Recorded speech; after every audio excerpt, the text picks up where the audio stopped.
विश्वानि देव सवितरदुरितानि परासु यद्भद्रं तन्न आसु। सहना भवतु सहनौ भुनक्तु सह वीर्यं करवावहै तेजस्विनावधीतमस्तु मा विद्विषावहै। ओम शांति शांति शांति। ओम कृष्णाय वासुदेवाय हरे परमात्मने प्रणतः क्लेशनाशाय गोविंदाय नमो नमः। ओम श्री परमात्मा नमः। श्रीमद् भगवद गीतामृतम ज्ञान कर्म संन्यास योग नामक चतुर्थ अध्याय पर हम चर्चा कर रहे थे, जिसमें कर्म और अकर्म इन पर हमने विगत कक्षा में विचार किया। और उसमें से जो अकर्म है अर्थात वह कर्म जो बंधन का कारण न बने उसे अकर्म कहते हैं, और वह कर्म जो बंधन का कारण बने वो कर्म या विकर्म कहलाता है। विकर्म घोर दुख का कारण होता है और कर्म यानी कि सुकर्म सुख का साधन होता है। सुख भी अंततः दुखदायी होने के कारण उसको भी बंधन माना जाता है। इसलिए कर्म और विकर्म ये दोनों बंधन के कारण हैं और अकर्म बंधन का कारण नहीं। इसलिए वह कौन सा कर्म है जिसका बंधत्व नष्ट हो गया, अर्थात कर्म होता हुआ भी वो बंधन का कारण न होने से वो अकर्म कहलाता है। तो भगवान ने कहा कि कर्मण्यकर्म यः पश्येत् अकर्मणि च कर्म यः स बुद्धिमान् मनुष्येषु स युक्तः कृष्ण कर्म कृत्। कि जो कर्म में अकर्म को देखता है अर्थात राग द्वेष से रहित होकर के कर्म कर रहा है, तो वो इसी प्रकार कर रहा है मानो प्रकृति ही क्रियमाणानि गुणैः कर्माणि सर्वशः। सारे प्रकृति ही कर रही है, गुण में आपस में बरत रहे हैं, और वह अकर्ता है। अकर्ता होकर के निर्भर होकर के निश्चिंत होकर के वह कर्म कर रहा है। वो सब भगवान की प्रेरणा से, प्रकृति की प्रेरणा से, भगवान की जो माया शक्ति है प्रकृति, उसकी प्रेरणा से सब कुछ चल रहा है। आत्मा अपने आप में अकर्ता समझकर कर्म कर रहा है, तो निर्भर होकर कर्म कर रहा है, अकर्ता मान करके अपने को कर्म कर रहा है। राग द्वेष से रहित होने पर ही ये स्थिति संभव है, बिना राग द्वेष से रहित होकर के ऐसा संभव नहीं है। इसलिए राग द्वेष से रहित जो कर्म कर रहा है मानो वह कर्म में अकर्म को देख रहा है। तो कर्मणि अकर्म यह पश्येत्, और अकर्म में जो कर्म को देख रहा है, यानी कि जो कर्म त्याग रूपी अकर्म है, जो कर्म त्याग कर दिया, निठल्ला बैठ गया और समझ रहा है कि हम कर्म नहीं कर रहे हैं इसलिए हमें कोई बंधन नहीं होगा, तो वस्तुतः वह अकर्म भी, निठल्लापन भी कभी कभी पाप आदि कर्म कहलाने लगते हैं। इसलिए वो अकर्म भी, कर्म त्याग भी कर्म ही होता है। तो इस प्रकार से कर्म त्याग को कोई अपना मुक्ति का कारण मान ले तो ये नहीं, ठीक नहीं है, क्योंकि उसमें भी जो कर्म देखता है यानी उसका भी पुण्य पाप बनता है। क्योंकि भगवान पहले भी कहा आ चुके हैं पिछले अध्याय में कि कोई एक क्षण के लिए भी ऐसा व्यक्ति नहीं है जो बिना कर्म का रह सकता है। इसलिए खाना पीना उठना बैठना ये सब कर्म है। इससे भी ये सिद्ध होता है कि कर्म के बिना कोई रह ही नहीं सकता। इसलिए जब कर्म के बिना रह ही नहीं सकता तो कर्म करना ही पड़ता है। तो फिर ये विचार आती है कि वो कौन सा कर्म है जो कर्म करते हुए जो बंधन का कारण बने। तो भगवान कहते हैं कि वास्तव में जो कर्म में अकर्म को देखता है और अकर्म में कर्म को देखता है वही मनुष्य में विद्वान है और वही ब्रह्मनिष्ठ है। और फिर भगवान आगे श्लोक संख्या 19 में कहे, यस्य सर्वे समारंभाः काम संकल्प वर्जिताः ज्ञानाग्नि दत्त कर्माणं तमाहुः पंडितम बुधाः। कि जिसके सारे कर्म काम और राग से वर्जित हैं, कामना निजी व्यक्तिगत स्वार्थ और संकल्प यानी कि राग चिकीर्षा इससे वर्जित हैं, तो वही व्यक्ति ज्ञान रूपी अग्नि में मानो अपने कर्म को दग्ध कर दिया है। वो ज्ञान अग्नि में अपने कर्म को दग्ध कर दिया है, दग्ध बीज कर दिया है। तमाहु पंडितम बुधाः, उसी को पंडित कहा जाता है, उसी को ज्ञानी लोग बुधाः पंडितम आहु, उसी को विद्वान लोग पंडित कहते हैं कि वास्तव में ज्ञान के द्वारा ही कर्म के बंधत्व का नाश किया जा सकता है। कर्म में स्वाभाविक बंधत्व है, वह पुण्य पाप रूप होता है, क्योंकि स्वार्थ से जब कर्म किया जाता है तो या पुण्य होता है अथवा पाप होता है। तो राग द्वेष से युक्त होकर कर्म पुण्य पाप की कोटि में आता है और वह बंधन का कारण बनता है। और जब ज्ञान हो गया, क्या ज्ञान हो गया कि ये राग द्वेष ही बंधन के कारण है, जब ज्ञान हो गया, इसलिए अब जब ज्ञान हो गया तो पता है कि भाई हमें बंधन में नहीं जाना है, इसलिए क्या करना पड़ेगा, बंधन के कारण राग द्वेष है, इसलिए राग द्वेष को छोड़ना पड़ेगा। और इस ज्ञान वाला जब हो गया तब वह राग द्वेष को छोड़ देता है और राग द्वेष को छोड़ करके कर्म करता है, यानी कर्म को नहीं छोड़ता। यहाँ पर राग द्वेष को छोड़ता है और कर्म उसका जारी रहता है। इसलिए इस प्रकार से जो कर्म को करता है वही वास्तव में पंडित है। इस प्रकार भगवान यहाँ श्लोक संख्या 19 तक की बात कहे। आगे कह रहे हैं भगवान, त्यक्त्वा कर्म फलासंगम नित्य तृप्तो निराश्रयः कर्मण्यभिप्रवृत्तोऽसि नैव किंचित करोति सः।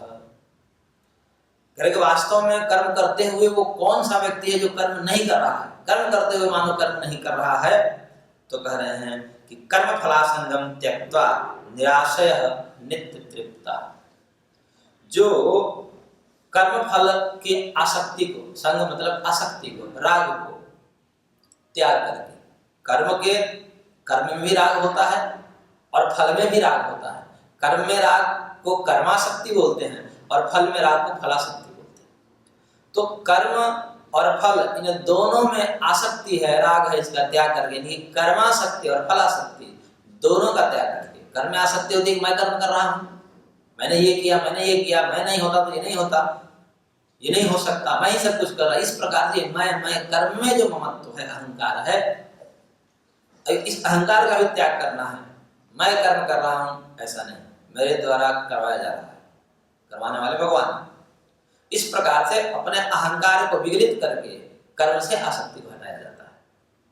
तो कर्म के आसक्ति का त्याग करके, और जब कर्म में आसक्ति का त्याग कर देंगे तो फल में भी आसक्ति नहीं रहेगी। फल में आसक्ति तभी रहती है जब हम कर्म में आसक्त होते हैं। मैं कर्म कर रहा हूँ, ये मेरे द्वारा कर्म किया जा रहा है, जब इस कर्म में आसक्ति होती है तो स्वाभाविक रूप से उससे मिलने वाला जो फल है उसमें भी आसक्ति होगी। तो कर्मासक्ति को जब हम त्याग कर देते हैं तो फलासक्ति अपने आप निरस्त हो जाती है। इस प्रकार से भगवान करेंगे कर्म फल में आसक्ति, दोनों में आसक्ति का त्याग करना है, और त्याग करके त्यक्त्वा निराश्रय, वो निराश्रित हो गया, यानी कि अब वो फल पर आश्रित था कि मेरे को इतना फल मिलेगा तो मैं सुखी होऊंगा। इस प्रकार से वह सुख दुख के साधन को, वो अपेक्षित कर्मों के परिणाम जो है फल, उसको मान रखा है कि मेरे को इतना मिलेगा फल तो मैं सुखी हो जाऊंगा। तो अभी जो है उसके सुख दुख का साधन जो है अपेक्षित कर्मफल, उसने अपने मन में फल बना लिया है कि ये कर्म कर रहा हूं तो इसको इतना फल मिल जाएगा जब, तो मैं सुखी हो जाऊंगा। तो अभी उसके सुख का आश्रय जो है कर्मफल है, और जब वो फल उसके अपेक्षित परिणाम नहीं आते, जितना वो सोचा था उतना फल नहीं मिलता, तब वो निराश होता है, दुखी होता है। और प्राय होता है कि सब सोचते तो अधिक ही हैं, कर्म तो कोई करता कम ही है, और उसके अपेक्षा व्यक्ति के ऊपर छोड़ दिया जाए तो अधिक से अधिक फल सोचकर रखता है अपने मन में। अधिक से अधिक इतना फल मिल जाए तो कोई दिक्कत नहीं, इतना भी मिल जाए तो भी कोई दिक्कत नहीं। इस प्रकार से अधिक फल आशा की कामना मन में बनाए रखता है, और ऐसी कामना से युक्त होकर के जब रहता है तो क्योंकि फल के लिए बहुत सारी चीजें, पूर्व जन्म के कर्म भी कारण रहते हैं, प्रारब्ध भी कारण रहता है, बहुत सारी चीजें हैं वहां पर भगवान उसको ध्यान में रखकर फल देते हैं। वर्तमान कर्म भी कारण होता है और पूर्व जन्म की प्रारब्ध भी कारण होता है, वो सबको मिला जुला करके भगवान फल देते हैं। लेकिन वो पूर्व कर्म को हम नहीं देख पाते जीव, अपने पूर्व प्रारब्ध कर्म जिसमें पाप है पुण्य है, ये दोनों है। यदि प्रारब्ध में पुण्य पाप कर्म होगा, क्योंकि हमारा जीवन पुण्य पाप दोनों से चलता है, मनुष्य का जीवन जो होता है मिश्रित कर्म से चलता है, पाप भी हमने किया है पुण्य भी किया है, ये दोनों के मिश्रित कर्म के फल स्वरूप ये जन्म मिला है, मनुष्य देह मिला है। उसमें भी तारतम्यता होती है, किसी में ज्यादा पुण्य होता है पाप कम होता है, किसी में पाप ज्यादा होता है पुण्य कम होता है। ये सब भगवान के ऊपर निर्भर करता है, सब वही हिसाब किताब लगाते हैं। तो यदि वह पुण्य और पाप दोनों हैं और क्रम से वो फल देने लगते हैं, क्योंकि एक समय में पुण्य भी फल दे और पाप भी फल दे ऐसा संभव नहीं है, इसलिए क्रम से देते हैं। या तो पुण्य फल देगा तो सुख रूप में देगा, या पाप फल देगा तो दुख रूप में देगा। तो पुण्य पाप क्रम से जो है चलता रहता है, इसलिए सुख दुख भी जीवन में चलता रहता है। अब मान लीजिए कि हम पुण्य कर्म कर रहे हैं वर्तमान में, और भगवान ने पाप कर्म को, जो कर्माशय में पाप कर्म थे उनको फलोन्मुख कर दिया, यानी कि फल की तरफ धक्का दे दिया कि अब ये फल देंगे। आपके प्रारब्ध में जो पाप कर्म थे अब फलोन्मुख होगा, फल देंगे। अब आप इधर पुण्य कर्म कर रहे हैं और प्रारब्ध आ गया पाप वाला, वो फल दुख रूप देगा। तो इसमें हो सकता है कि आप जो कर्म कर रहे हैं उसका फल न मिले। क्यों? क्योंकि पाप अपना फल दे रहा है। तो कभी कभी क्या होता है कि पाप दुख रूप फल भी देता है, लेकिन हमारा वर्तमान में पुण्य कर्म इतना तीव्र है कि वो अलग से दुख ना दे करके हमारे पुण्य कर्म को ही निष्फल बना देता है, काट देता है उसके फल को। तो यदि हमें पुरुषार्थ करने के बाद भी अपेक्षित फल न मिले, या हो सकता है कुछ भी फल न मिले, पूरा कर्म ही निष्फल चला जाए। कई बार कर्म हम करना प्रारंभ करते हैं और पूरा का पूरा ही निष्फल चला जाता है, पूरा हानि हो जाती है, जीरो हो जाता है।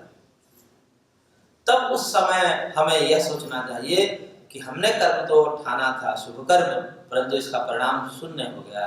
इसका मतलब ये है कि कोई पाप कर्म आ गया बीच में, वो हमारे कर्म के फल को निष्फल कर दिया।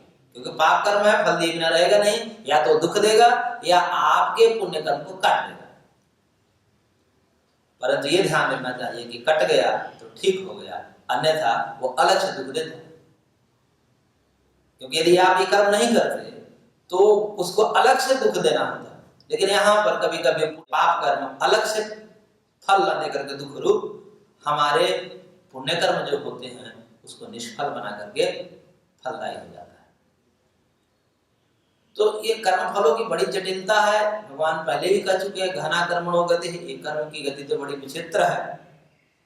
परंतु फिर भी साधक को और व्यक्ति को इतना तो ध्यान में रखना ही चाहिए कि कोई भी कर्म निष्फल नहीं जाता।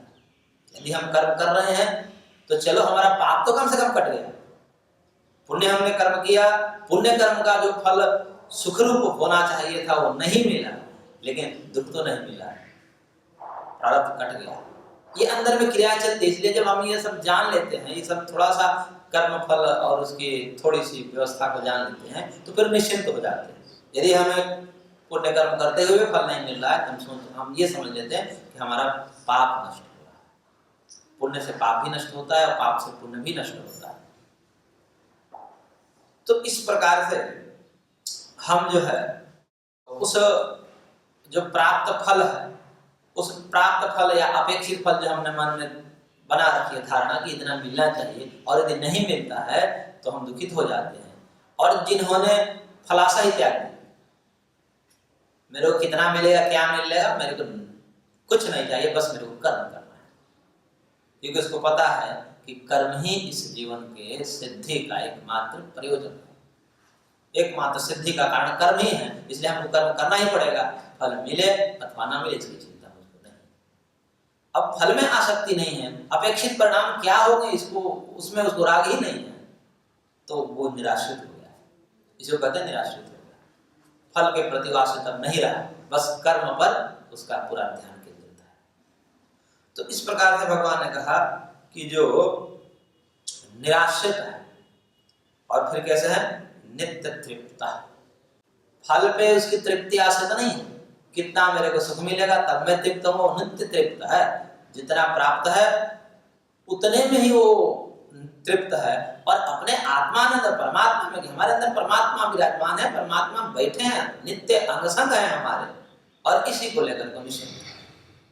तो अपने आत्मा में भी परमानंद की अनुभूति करते हुए नित्य तृप्त जो रहता है और जो फल पर आश्रित नहीं रहता, तो भगवान कहते हैं कि सह कर्मणि अभिप्रवृत्तः अपि, वो कर्म करता हुआ भी न किंचित करोति, मानो कुछ नहीं कर रहा है। कर्म करते हुए मानो कुछ कर ही नहीं रहा है, कर ही नहीं रहा है का मतलब अब वो बंधन में नहीं है, क्योंकि सारे प्रकार के फलाशा और कर्माशा का त्याग कर दिया है उन्होंने। और इस प्रकार से जब कर्म करते हैं तो कर्म करते हुए मानो हम कर्म नहीं कर रहे होते हैं, और ऐसे कर्म कभी भी बंधन का कारण नहीं बनेगा।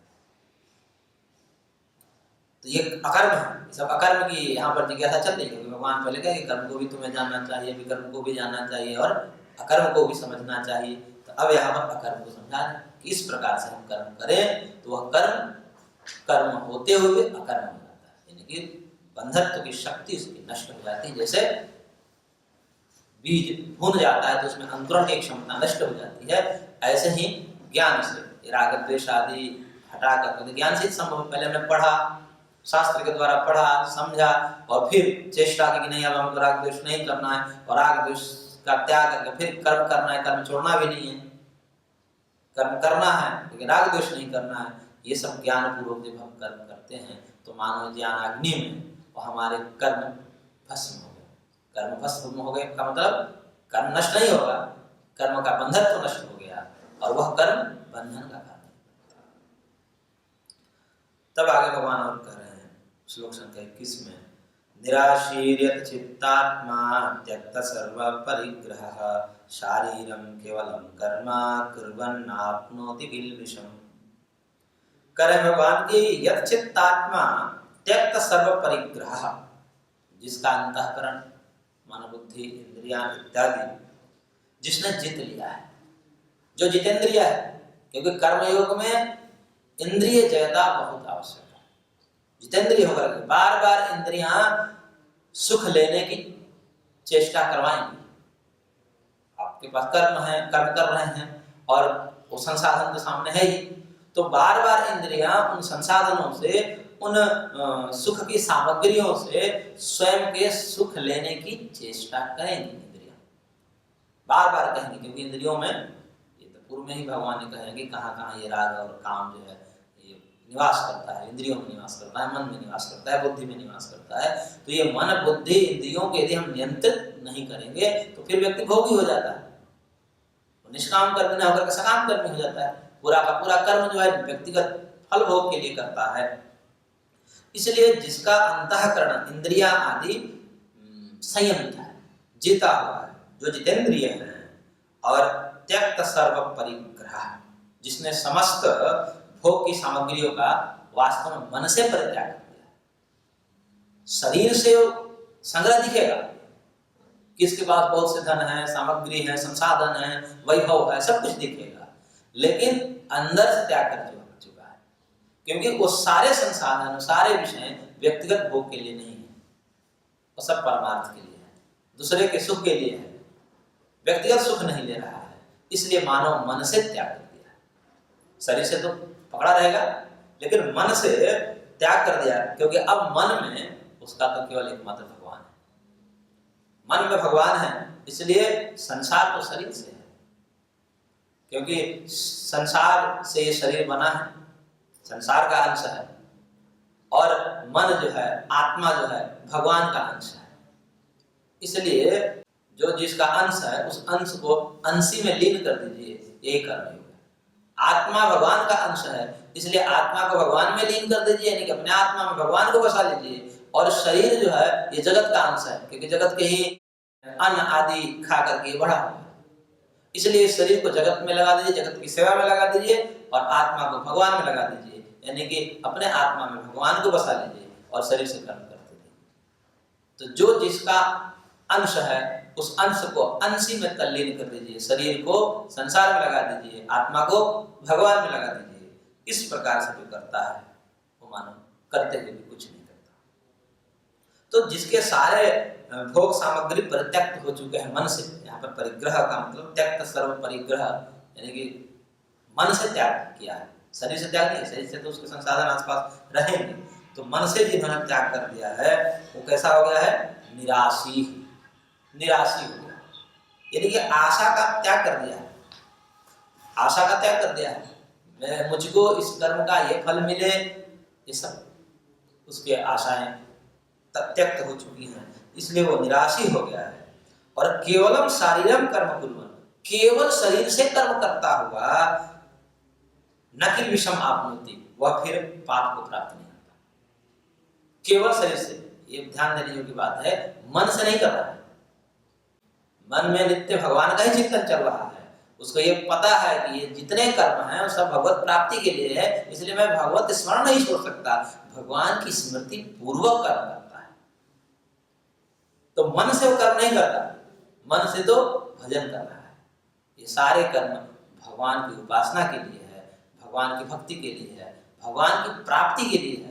इस प्रकार मन में तो भगवान को ही बसाया है और केवल शरीर से कर्म कर रहा है, केवल शरीर से कर्म कर रहा है। तो इस प्रकार से केवल शरीर से कर्म करता हुआ मन से भगवान में रमण कर रहा है, ऐसा जो कर्म करता है वह किल विषम न आपनोति, वो किसी भी पाप को प्राप्त नहीं होता, उसका कर्म कभी भी बंधन में नहीं आते, वह मुक्त हो जाता है। तो ये अकर्म है। और भी आगे भगवान कह रहे हैं, यदृच्छालाभ संतुष्टो द्वंद्वातीतो विमत्सरः समः सिद्धावसिद्धौ च कृत्वापि न निबध्यते। यदृच्छालाभ संतुष्ट, जो भी कर्म के द्वारा प्राप्त फल है, जो भी उसने कर्म किया है, पूर्ण पुरुषार्थ पूर्वक कर्म किया और उस कर्म के फल स्वरूप परमात्मा के विधान से जो भी उसको फल मिला, लाभ हुआ या हानि हुई, जो भी प्राप्त हुआ उसे लाभ हानि के रूप में, उसमें संतुष्ट है। चाहे उसे हानि हुई तो भी संतुष्ट है कि मेरे भाग्य में ही था, भगवान यही चाह रहे हैं, इतना करने के बाद भी हमको नहीं मिला, इसका मतलब भगवान को चाह रहे हैं कुछ हमारे कर्म में दोष होंगे पूर्व जन्म के, इसलिए कट गया, जितना मिला था नहीं मिला। इस प्रकार से संतुष्ट रहता है, क्योंकि उसको पता है कि जो भी हमें कर्म फल मिल रहा है, जो भी सुख दुख मिल रहा है, इसमें मैं स्वयं जिम्मेदार हूँ, भगवान जिम्मेदार नहीं है, कोई व्यक्ति जिम्मेदार नहीं है। काहु न हो को सुख दुख कर दाता, निज कृत कर्म भोग संप्राता।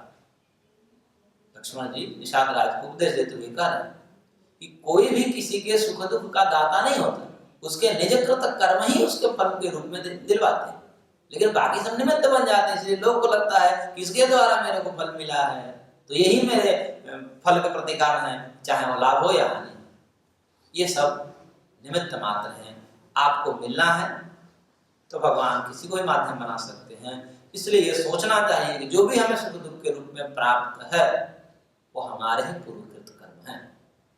इसलिए उस पूर्वकृत कर्म के माध्यम से जो भी हमें पूर्ण पुरुषार्थ पूर्वक फल प्राप्त है उसमें संतुष्ट हैं। और द्वंद्वातीत, जो द्वंद्वों से दूर है, हर्ष शोक इत्यादि जो द्वंद्व है, राग द्वेष जय पराजय इत्यादि जो द्वंद्व है, इस द्वंद्वों से रहित है। उसके जीवन में कोई द्वंद्व, निर्द्वंद्व हो चुका है, विमत्सरा, किसी से कोई ईर्ष्या नहीं, उसको किसी से कोई ईर्ष्या नहीं, किसने मेरे को दुख दिया, कोई ईर्ष्या नहीं। दुख का कारण मैं स्वयं हूँ, मेरे कर्म ही है, न कोई माता है, न कोई पिता है, न कोई परिवारजन है, न कोई समाज के व्यक्ति है। इस प्रकार से वो अपने को ही जिम्मेदार मान लिया, इसलिए सबसे ईर्ष्या छोड़ दिया है। और सम सिद्धौ असिद्धौ च, सिद्धि और असिद्धि में, यानी कि सफलता और असफलता दोनों में जो सम हो गया है, और ऐसा जो करता हुआ सिद्धौ असिद्धौ समः कृत्वा अपि न निबध्यते, ऐसा करता हुआ भी वो कर्म बंधन में नहीं आता। सम हो गया है और निर्द्वंद्व हो गया है, जो भी मिला है भगवान के विधान से और स्वयं के प्रारब्ध से उसमें संतुष्ट है और सब कर्म कर रहा है। तो माने कर्म करते हुए भी उसको बंधन में नहीं डालते। तो इस प्रकार से भगवान ने यहाँ पर अकर्म की चर्चा की। आगे अकर्म की चर्चा निरंतर जारी रहेगी। आज की कक्षा को हम यहीं पर विराम देते हैं। शेष अगले अंक।